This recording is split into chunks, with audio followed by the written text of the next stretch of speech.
The Last Ride, a deep dive into a shocking unsolved mystery. These two young men disappear off the face of the earth, and the last person to see them live was this sheriff's deputy. His stories were so unbelievable. Listen to the Last Ride podcast, part of the NPR network. Support for this show comes from Alpine Bank. 50 years young, 20 years green. Proud to support Parched from Colorado Public Radio. Learn more about Alpine Bank's history of community service and its green team at alpinebank.com. Support for Parched comes from the Grand Canyon Trust, dedicated to safeguarding the lands and waters of the Colorado Plateau since 1985 and working to protect the region for future generations. Learn more at grandcanyontrust.org. Justin Fox's house is a Southern California dream. I can see the ocean from his street. The swimming pool in his backyard is sparkling blue. Fruit trees line the lawn he put in. If you're getting freaked out thinking about all the water this consumes, Justin is right there with you. For years, he's sought a way to have all of this while making his water use sustainable. When we put our lawn in outside, we thought, okay, we don't want to start putting a burden on the water, the water that San Diego buys. And we just don't think that's very smart. He's standing outside their home next to his wife, who's holding their young son. Justin says they tried collecting rainwater. It doesn't rain enough down here to make that a viable source of fresh water for, gardening and having fruit trees and stuff. So instead, he's setting up his family to reuse the water they use inside. I have a 2-year-old son and my daughter, they love taking baths. And I thought, gosh, we're just getting rid of this clean bath water. They're not even using soap or just having fun playing with bath toys, right? And just watching this clean water go away, I started thinking about it one day and I hopped online. Online, he found a commercial unit that will clean that bath water so Justin and his family can use it outside. He hopes that'll make his slice of paradise less susceptible to drought and will mean he'll use less water from the Colorado River. He got the unit, and on the January day I'm here, he just brought it into his garage. He plans to install it as part of a big home renovation. He cleared out a little area next to the piles of stuff with surfboards on top.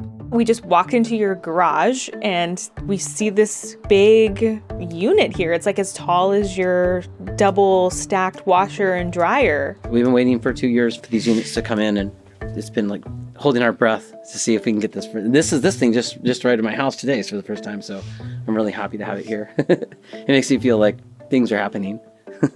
I mean, I would walk in here and I would guess that it's like a charger for an electric car or, some kind of solar battery. Like, I'd have no idea that this is cleaning your water. Funny you say that because it does sort of look like those when you go charging your car. It looks like those big batteries, those big chargers standing there. And it has this beautiful stainless steel front that looks like the Jetsons. It looks just new and it looks modern.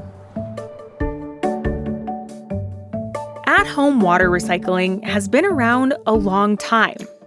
Do-it-yourselfers build systems to use their laundry water to feed the lawn. And Justin believes this is the moment it'll hit the mainstream.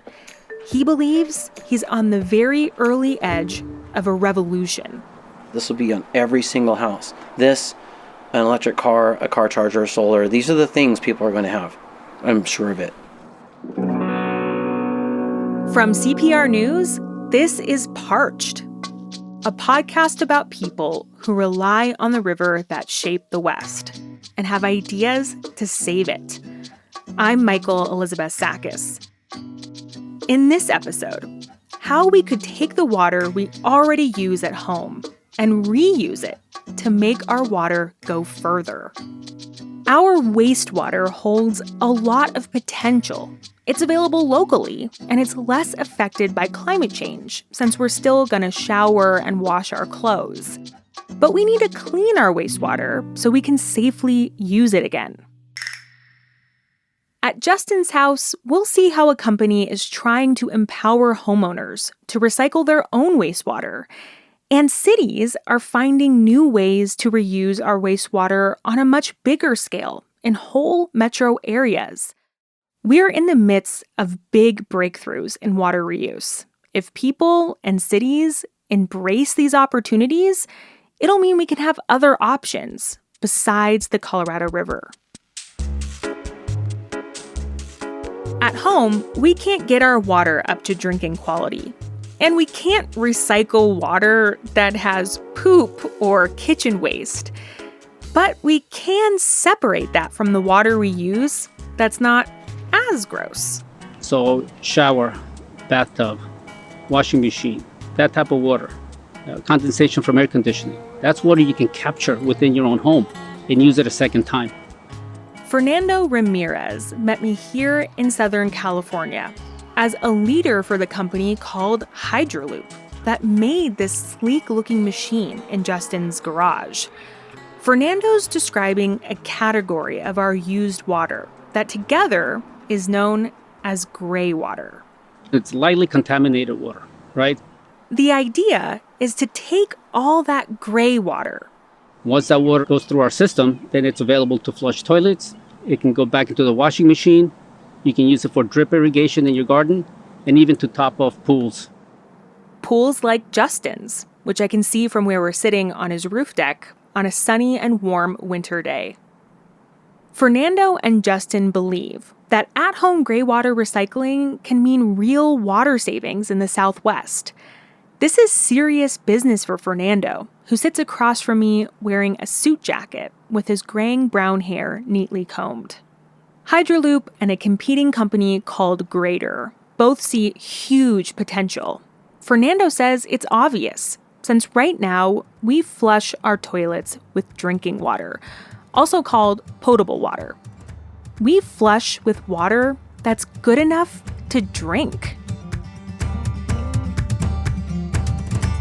In an average American home, 24% of your water consumption is flushing water down the toilet. 24% of potable water we're throwing away. All of us here are throwing away that every day. It should be illegal at some point to flush toilets with potable water.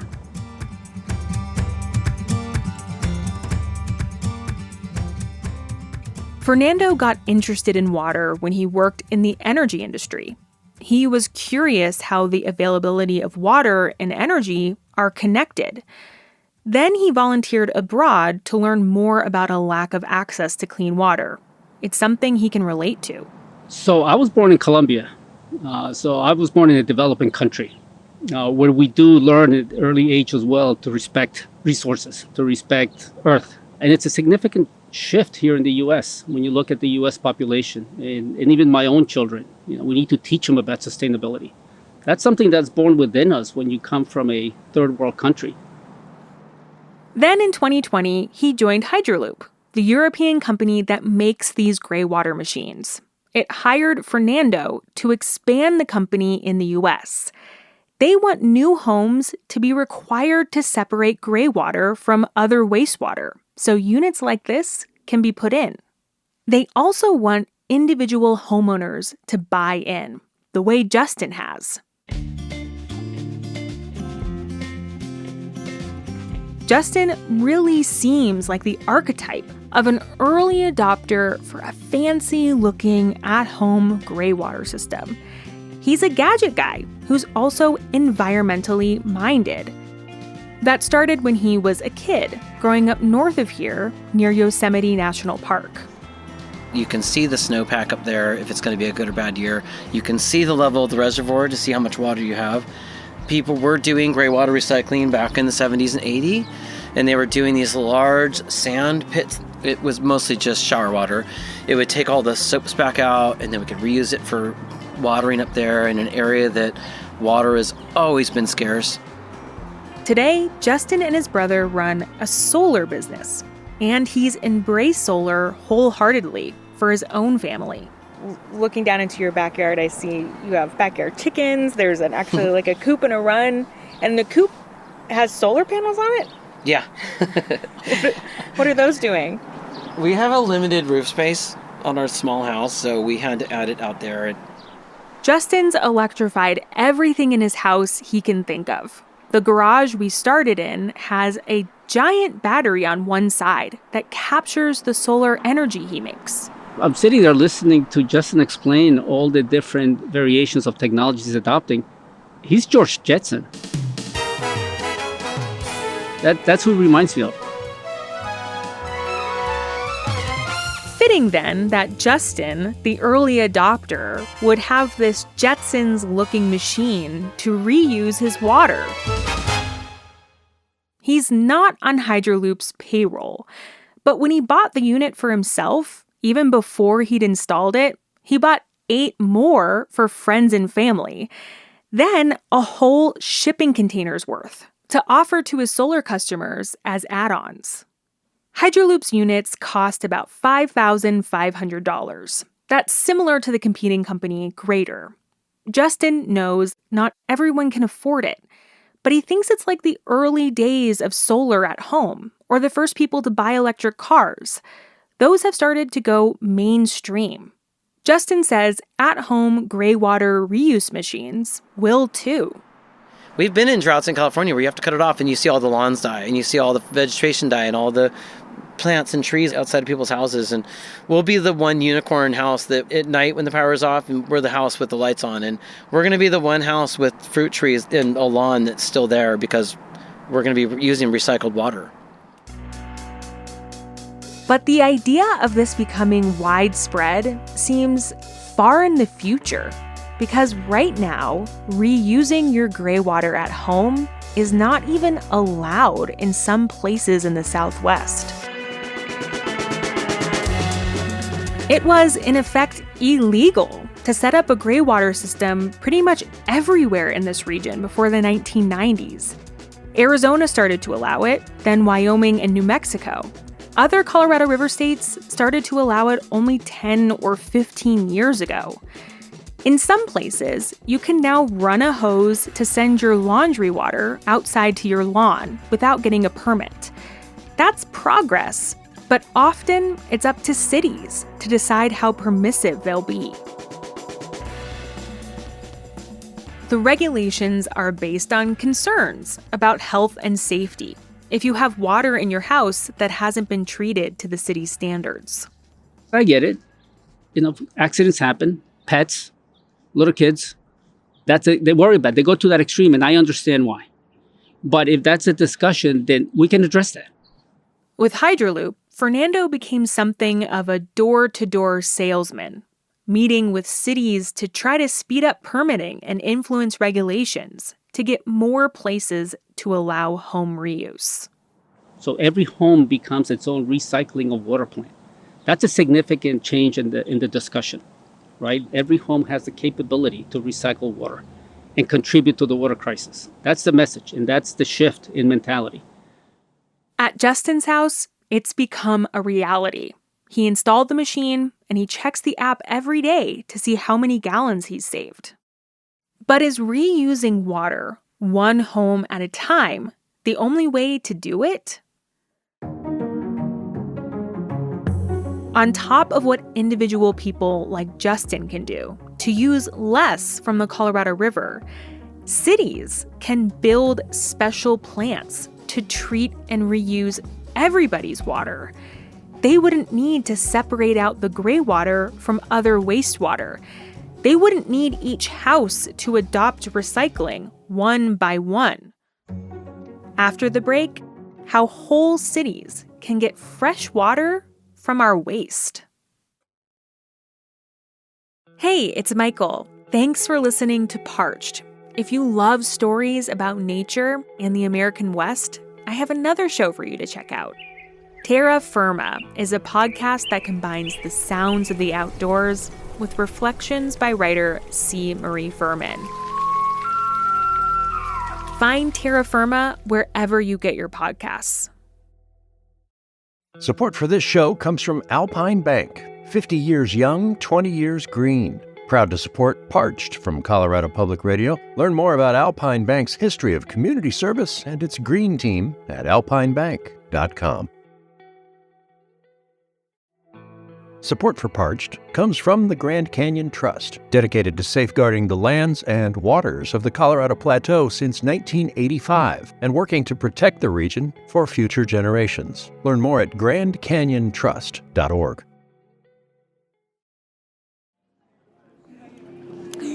What do you want to see? What's your favorite animal at the zoo? What do you think?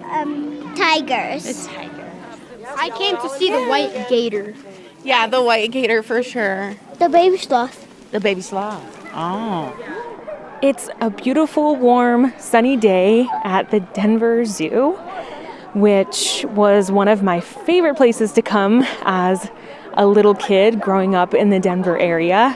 We're standing on a bridge, and underneath us is a pool of water. And we see actually a rhino right over here on our right. And this water is recycled water. Some of this under my feet was toilet water. The utility Denver Water takes all of the water people use at home and treats it so it can be reused here. Say elephant. We're really excited to see the elephant. It's his favorite animal. They're really magical, and they have really good memories. Taking in the cute kids and the elephants with me is Asta Parker. Yeah, there's some nice meditation music, and they're just sunbathing and eating grass. It's a pretty nice life. She's a total animal nerd, just like me. Asta is also an environmental engineer and an expert on recycled water at the national consulting firm where she works, called Brown & Caldwell, which advises cities like Denver. Almost a third of the water the zoo uses is cleaned wastewater. And that's what we're seeing at the zoo today, is how we recycle domestic wastewater for non-drinkable uses. So that's the purple pipe category. Literally, the pipes are purple because you can't just send this water through our normal plumbing, since it's not drinking water. Right, so yes, I see that little tag right there that says recycled water on this pipe that has like a hose to it.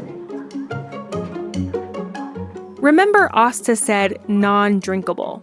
This is by far the most common type of water recycling cities get into. Cities set up a purple pipe system and mostly use it to water grass outside. I remember seeing a purple pipe feeding a golf course in Tucson. Some industries use it too, like power plants to cool down the equipment. Sports stadiums and office buildings are increasingly reusing their water. Denver hopes someday the airport will use it, maybe to spray down the airplanes. Asta says she's seen places use it to keep down dust outside or... A lot of purple fire hydrants out there, which I think are pretty exciting to go around and look at. The zoo has been able to cut down on how much pristine water it uses, leaving more for the rest of us. It uses the purple pipe water on grass and also to wash down the animals' indoor spaces behind the scenes and the outdoor habitats for elephants and rhinos. Asta asks if I want to hear her fun fact about purple pipe water. And yeah, obviously I do. You see all the purple signage and purple pipes and labeling and the hoses and that sort of thing. And purple is the official color across the world for reclaimed water or recycled water pipes. So it's not just in Colorado and not just, one state specific. So anywhere you go in the whole world, if you see purple pipes, that means reclaimed water. Specifically, reclaimed water that isn't treated to drinking standards. There's a rhino right here taking a mud bath, rolling around in a mud pit. That was pretty exciting. The rhinos splish splashing and the recycled water exhibit. So, purple pipe water is useful, but it also has real limits. The water can only be used for certain things because of health and safety, which means it can only replace so much of the water we're drawing from the Colorado River and other sources. And the purple pipes are a whole different plumbing system from the one that goes into buildings across the city. Building out that system isn't something a lot of cities can afford. It does not typically go over well in communities to do large amounts of construction year-round for many years. It also requires maintenance. It requires folks to sign on and use the recycled water. Cities would need customers for the water, like the Denver Zoo, to make it worth it. The other, and I am so sorry, I am distracted by this monkey they're swinging across the rope, and it's really exciting right now. Oh, wow. That's so cute. It's adorable. And so I think that it is a barrier, but that is actually where potable reuse projects come in. Potable equals drinkable. Recycling water so it's up to drinking standards is like the pinnacle of citywide water recycling. Just like purple pipe water, you take all the wastewater people produce and treat it, not just their gray water. But the difference from purple pipes is that you also treat it well enough that it's drinking water quality. So that means cities don't have to find specific customers like the zoo or put in all new pipes. The infrastructure is already in place. All the piping and the system and the distribution, everything can operate the same way. The way it does with our drinking water. At home, we wouldn't do anything differently. We'd get treated wastewater coming into all of our taps. Cities in the Southwest are starting to do this, and it has the potential to take off in the next 10 years to create a more reliable local source of pristine water for cities across the Southwest.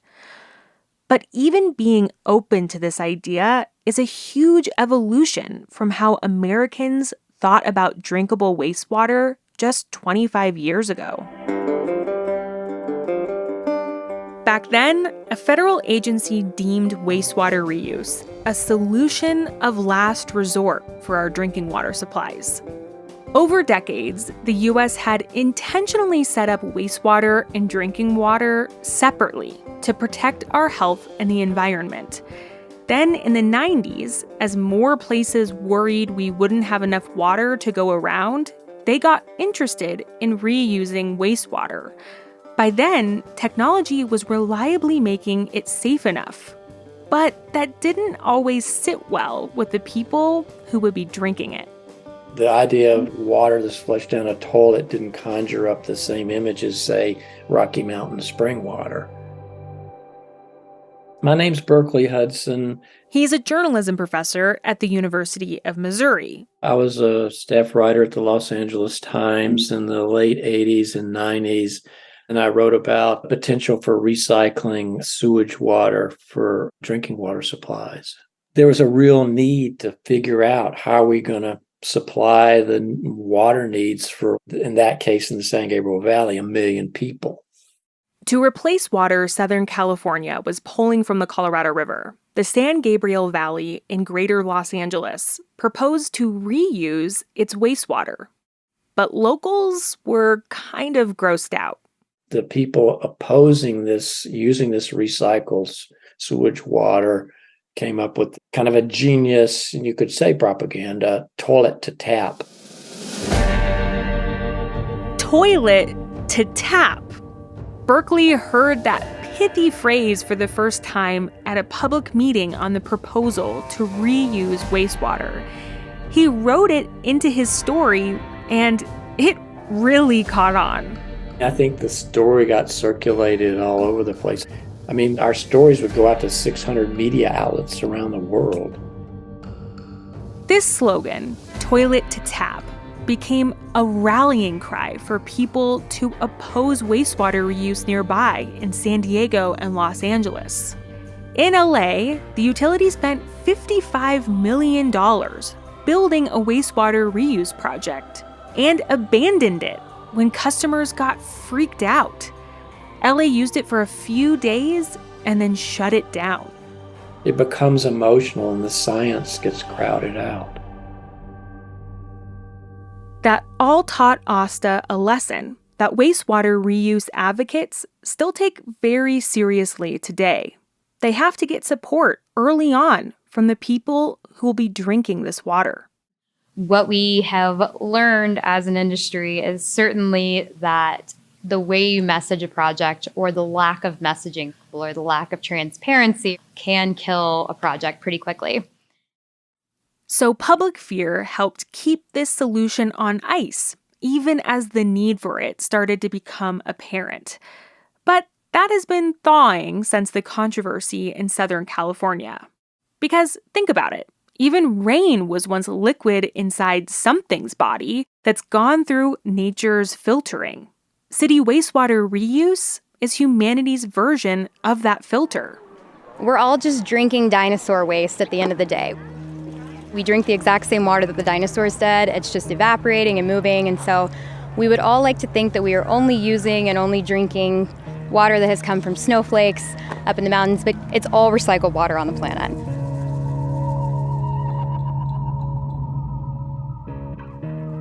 Another big barrier till now is that there's been cheaper water. But those options are shrinking, and that makes a fancy treatment plant more appealing. So, as the mega drought lingers, momentum for recycling our wastewater to drinking standards has really picked up. Today, a handful of cities have built facilities to intentionally treat their own wastewater up to safe, drinkable standards. It has the potential to expand to a lot more cities because we're on the cusp of breakthroughs in state laws. I don't want to get too technical, but just like Fernando was struggling with restrictions on at-home water reuse, one by one, states have to set rules for cities to turn their wastewater into drinking water, and they're slowly making it possible. For the first time in history, I would say that regulations, economic drivers, and being able to financially afford it, the technology's catching up, and public acceptance are all actually coming together at just the right time to be able to make that a reality.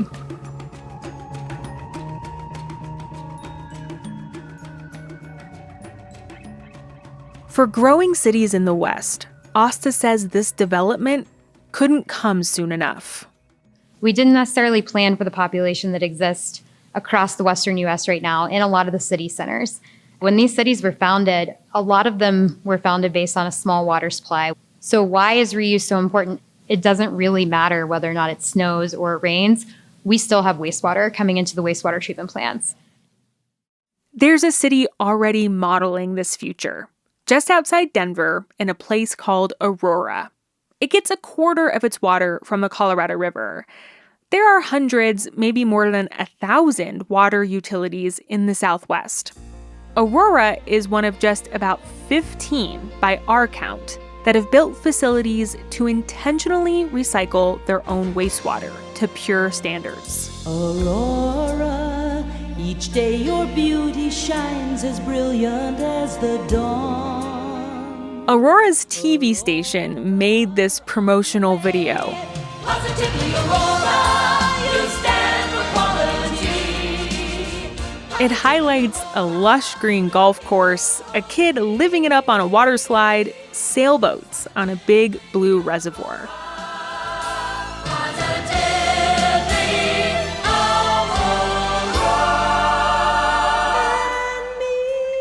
But don't let all that water fool you. Aurora has had a hard time getting enough of it. They've had to go after solutions they wouldn't have considered a few decades ago, because this city's been booming as people flock to this region, just like other cities that use Colorado River water. So we're going to need water for that growth. Swerveen Nyarenda is a planner for Aurora Water. Swerveen is showing Asta and me around the fancy purification facility here. We're standing outside on a walkway now, looking over water that's being treated. The sewage has been removed before it gets here, but there are still things in the water that need to be cleaned. Most of our treatment processes that we use are all based on things that happen in the environment. We're really just consolidating that and making an engineered system to do a very similar type of treatment with a biofilter. Swerveen says this system is a big part of what will make it possible to live in this city in the future.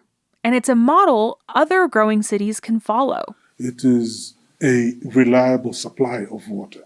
It's not subject to, climate variability and that kind of thing. So it's a reliable supply of water for us, and we are going to exploit it as much as we can. Aurora plans to keep investing and upgrade this facility. Right now, they treat the water really well, but they also hold the water in a river for a while to get some additional cleaning from Mother Nature.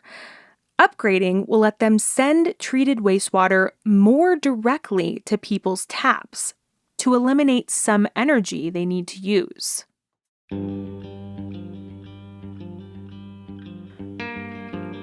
Recycling our water like that, treating it and getting it straight back to taps, is just becoming possible in the Southwest. Colorado established its regulations earlier this year. California, Arizona, and New Mexico all have regulations in the works. These regulations could make it cheaper and mean it will use less energy, so that more cities could treat wastewater to become drinkable.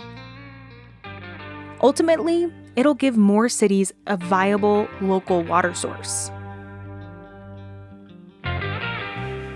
And in my mind, it's liquid gold. I love the idea that that is becoming as valuable to us as any reservoir, as any river water, or anything else. I just love your excitement around it. I mean, it seems like this is like a really cool moment for you to feel like all of these stars are aligning and that this is going to just become, like you said, just something that people are used to. It is. I think that this is the world that, I thought was possible. I think many of us did 10, 15 years ago. We were like, one day we're going to see direct potable reuse in so many communities, or potable reuse in general. One day we are going to see people valuing wastewater as highly as they value, any sort of reservoir or other water source. And it's actively happening.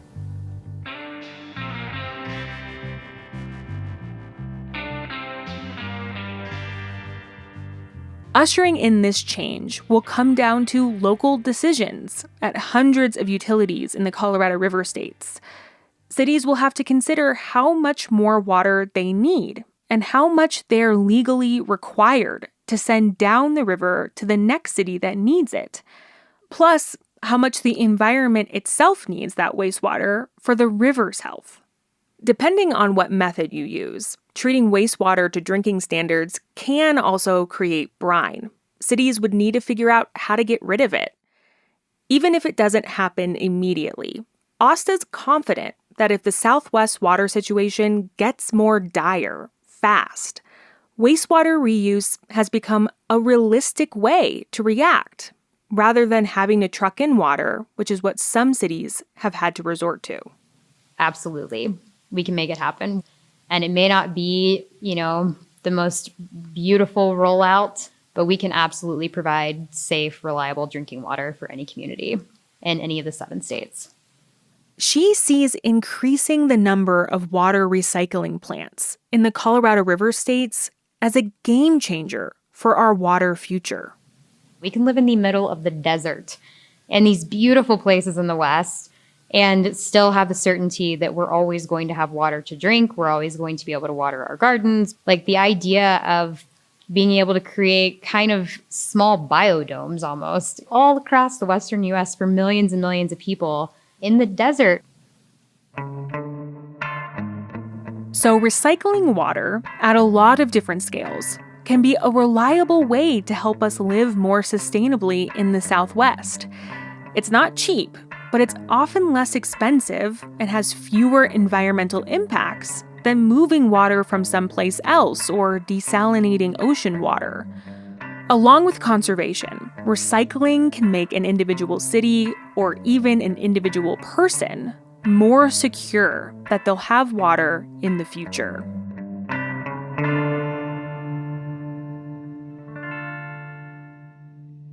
There's another thing cities might do to contribute to Colorado River solutions. What if the price of water went up everywhere in the Southwest, since it's so valuable right now? Would that make us use less? I suspect that what happened to us has scared a lot of people. I mean, there are a lot of people who just are terrified, elected officials, to even start talking about raising water rates. Is water too cheap? That's next time on Parched.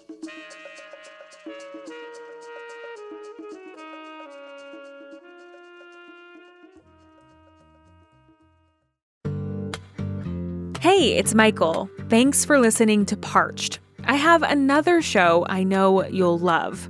Ghost Train is about an ambitious plan for commuter rail in Colorado, how it got sidetracked, and where Denver and other cities might go from here.